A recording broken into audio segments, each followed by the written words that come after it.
Bismillahirrahmanirrahim. Assalamualaikum warahmatullahi wabarakatuh.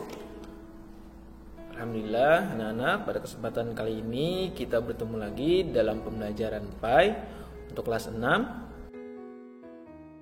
anak-anak, apa kabarnya hari ini? Semoga anak-anak selalu sehat dan tetap semangat ya. Nah hari ini kita belajar bab 4. Nah, beriman kepada qada dan qadar. Nah, anak seperti biasa sebelum belajar sama-sama kita berdoa. Bismillahirrahmanirrahim. Raditu billahi rabba wa bil islami dina wa bi Muhammadin nabiyya wa rasula. Rabbi zidni ilma warzuqni fahma bi rahmatika ya arhamar rahimin. Amin.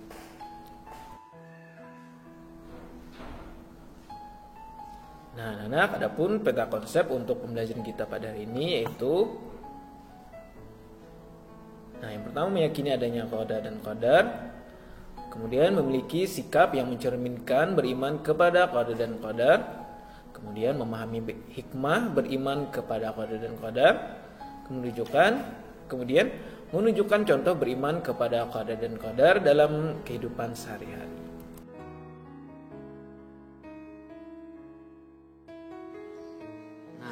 Soleha. Nah, pengertian qada dan qadar. Nah, apa sih pengertian dari qada dan qadar? Anak-anak ada yang sudah tahu? Nah, ya. Pengertian qada yang pertama yang kita artikan yaitu qada. Apa itu? Apa arti qada?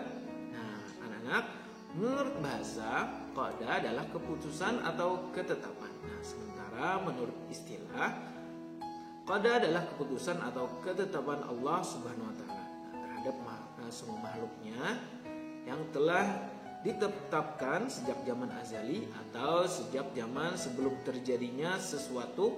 Nah, semua yang terjadi pada makhluknya termasuk manusia. Nah, seperti itu arti dari qada.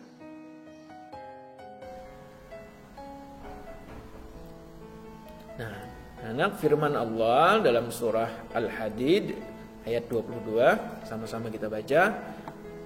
Bismillahirrahmanirrahim.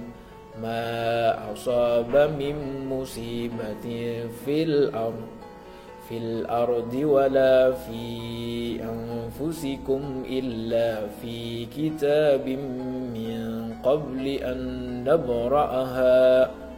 Inna dzalika la'allahi yasir. Artinya, setiap bencana yang menimpa di bumi dan yang menimpa dirimu sendiri, semuanya telah tertulis dalam kitab atau Lauhul Mahfuz. Nah, sebelum kami mewujudkan. Sungguh yang demikian itu mudah bagi Allah. Quran Surah Al-Hadid ayat 22. Sadaqallahul azim. Nah, anak, sekarang pengertian qadar. Nah, apa itu qadar?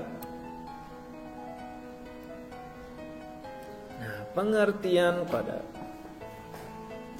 Menurut bahasa, qadar adalah ukuran atau ketentuan. Nah, sementara menurut istilah, qadar adalah ukuran atau ketetapan Allah Subhanahu wa taala yang telah terjadi terhadap semua makhluknya. Artinya, qadar itu adalah ketentuan atau ukuran atau ketetapan Allah yang sudah terjadi. Seperti itu ya. Nah, segala sesuatu yang diciptakan Allah itu senantiasa ditentukan dengan ukuran atau kadar tertentu. Lanjut.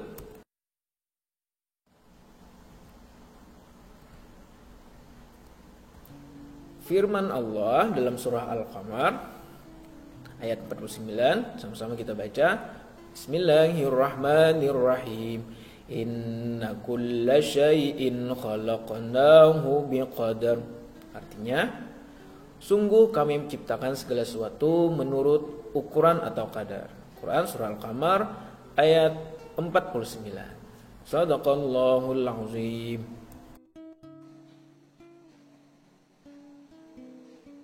Nah, anak, sekarang kita lanjut ke materi selanjutnya yaitu hubungan antara qada dan qadar. Nah, Apa hubungannya? Yang pertama, lihat di sini, qada artinya keputusan Allah, keputusan atau ketetapan Allah Subhanahu wa taala terhadap semua makhluk yang telah ditetapkan sejak zaman azali atau sejak zaman sebelum kita ada. Nah, qadar, sedangkan qadar nih. Qadar adalah ukuran atau ketentuan Allah Subhanahu wa taala. Nah, yang telah terjadi terhadap semua makhluknya, artinya ya, qadar yaitu ukuran atau ketentuan Allah yang sudah terjadi. Seperti itu ya.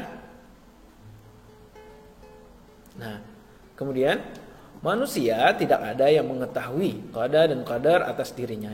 Kita tidak tahu qadar kita, ketentuan kita, nasib kita. Nah, kecuali Allah Subhanahu wa taala yang tahu, yang Maha tahu. Nah, qada dan qadar disebut juga biasanya apa? Iya, biasanya kita menyebutnya takdir. Sudah takdir katanya. Nah, qada dan qadar itu disebut juga sebagai takdir. Nah, di sini ya, takdir. Nah, adapun takdir itu ada kalanya baik. Nah, jadi takdir itu ada biasanya ada yang baik dan ada juga buruk.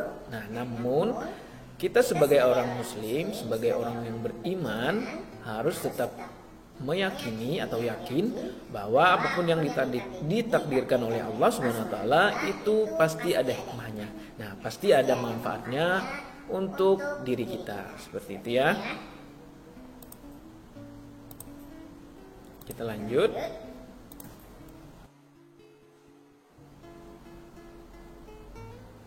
Nah, kemudian takdir itu terdiri dua macam.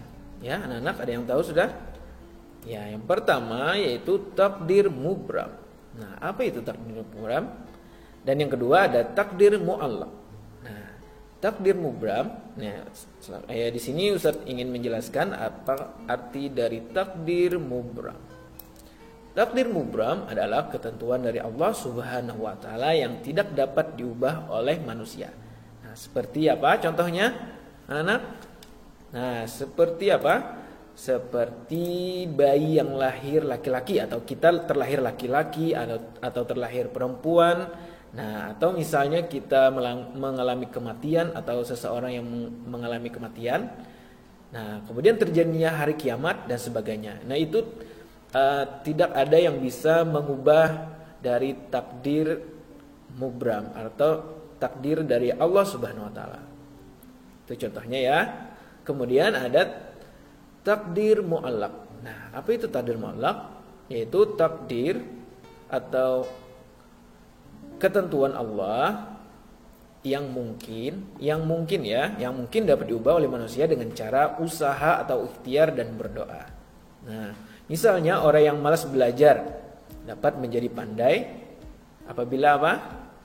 Iya, apabila rajin belajar, betul. Orang yang memiliki rezeki sedikit, nah dapat menjadi banyak apabila rajin, iya, jadi berusaha atau rajin bekerja, sehingga dia banyak mendapatkan rezeki atau uang ya. Ada lagi contohnya? Ada lagi, nanti anak lihat lagi apa yang termasuk takdir mubram, apa yang termasuk takdir mu'allaq. Nanti anak-anak bisa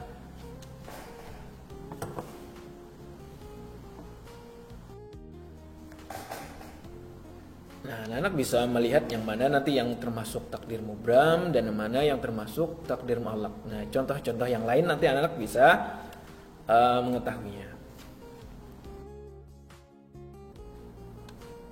Nah, anak-anak, sekarang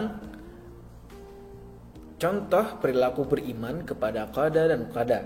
Nah, dapat diterapkan di kehidupan sehari-hari. Yang pertama yaitu,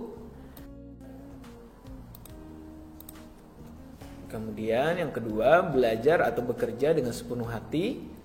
Yang ketiga menerima ketetapan Allah dengan lapang dada. Kemudian yang keempat belajar dengan sungguh-sungguh agar pandai. Yang kelima selalu meningkatkan potensi diri.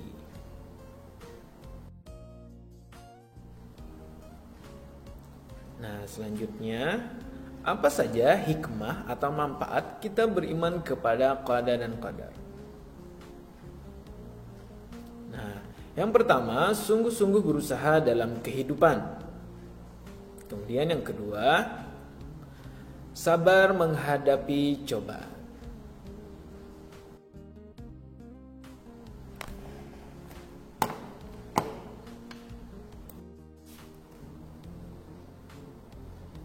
Nah, yang ketiga, hikmah dari beriman kepada qada dan qadar yaitu senantiasa atau selalu berserah diri atau tawakal kepada Allah.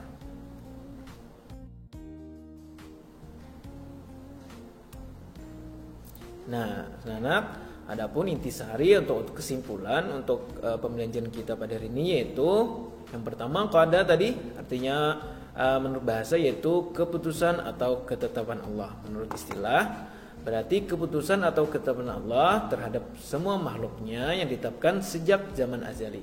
Kemudian qada merupakan urusan Allah. Kemudian arti qadar yaitu menurut bahasa adalah ukuran atau ketentuan. Menurut istilah qadar adalah ukuran atau ketentuan Allah yang sudah terjadi atau yang telah terjadi terhadap semua makhluknya. Nah, kemudian qada dan qadar disebut juga takdir tadi ya. Kemudian takdir ada dua macam tadi, ada yang pertama mu'allaq, yang kedua ada mubram. Nah, pertama mubram, kemudian yang kedua adalah mu'allaq. Mubram tadi ketentuan Allah atau ketetapan Allah yang tidak bisa kita ubah. Kemudian yang takdir mu'allaq adalah takdir atau ketentuan Allah yang mungkin dapat diubah melalui apa? Ikhtiar atau doa seseorang. Nah, adapun hikmah beriman kepada qada dan qadar yaitu sungguh-sungguh berusaha dalam kehidupan, sabar menghadapi cobaan dan senantiasa berserah diri atau tawakal. Nah, ya pembelajaran kita pada hari ini. Sebelum mengakhiri pembelajaran, sama-sama kita baca hamdalah. Alhamdulillahirrahmanirrahim. Sampai berjumpa lagi di video pembelajaran berikutnya. Salah khilaf, maaf. Assalamualaikum warahmatullahi wabarakatuh.